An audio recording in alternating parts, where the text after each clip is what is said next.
You know, I never really understood why and for what reason those people had a clapping at the closing bell. I know it's all a dog and pony show. It's good for television, but they were just commenting, you know, what's the savvy investor to do with this sell-off? Do we invest in emerging markets like Brazil? No. What you should be doing, and what you should have been doing all along, is investing in precious metals, because it's the only thing that is going to be stable, is going to guarantee that you at the very minimum have what you put into the metal and have the value of that wealth when you turn around and sell that precious metal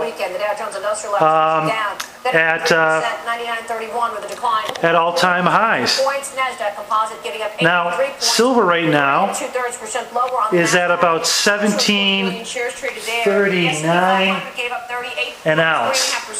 What more do you need to get into silver right now? It's at a great deal, $17.39. You can get certified, government-issued 1-ounce coins, uncirculated, for less than $20 after the premium. What more do you need to get into the precious metals game and make sure you preserve whatever wealth you do have? Anyone that thinks that we're in a recovery or we're going to ride this thing out, or the jobs reports are encouraging, is living in a dream world. Okay? It's a great buying opportunity. Get into silver, gold if you can afford it. Keep enough cash on hand to pay your immediate bills, and don't believe the hype. I mean, you know, you've got David now predicting that the market's okay on Monday, 300-point sell-off today. Who knows what happens next week? There's so much volatility in the air and nervousness because of all of the noise, and in many cases it's really not noise. These are serious issues when you look at the BP spill, when you look at what's going on in Europe. What do you make of this? I mean, it just feels like people are just so scared and they don't know what the heck to do about it. They should be. Well, I mean, the they should be. Extreme. 20 out of the last 26 days, you've had triple-digit down moves, I believe, or triple-digit moves. So that tells you that it's pretty extreme. You know, today and yet, had you have some of these experts that will tell you that the day after a downturn like we had today, Monday is going to be a good day to jump back in. Ridiculous.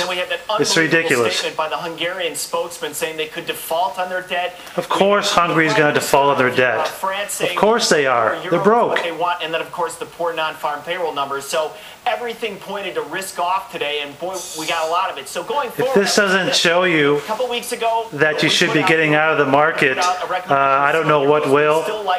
So many down days. We're now down below 10,000. There's the euro right there is at an all-time low, only $1.19 to the U.S. dollar. We're going to see that pull even eventually.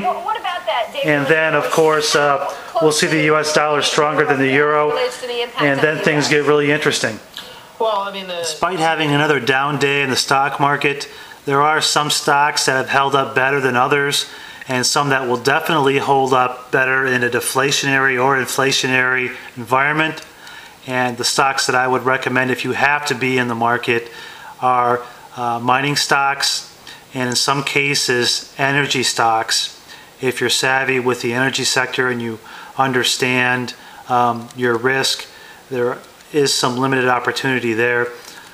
Stocks like Freeport-McMoRan have held up very well during the past 16 months or so. It's up at 62.81. They are a miner. Goldcorp is also a miner that's held up pretty well. There's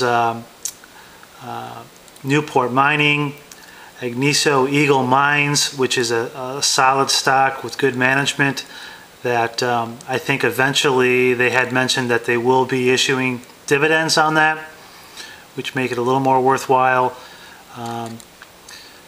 Other stocks, looks like today they took a pretty good beating, but the point is if you have to be in the stock market, be in something that's going to hold up well. Proven mining companies, not junior mining companies, they're too risky.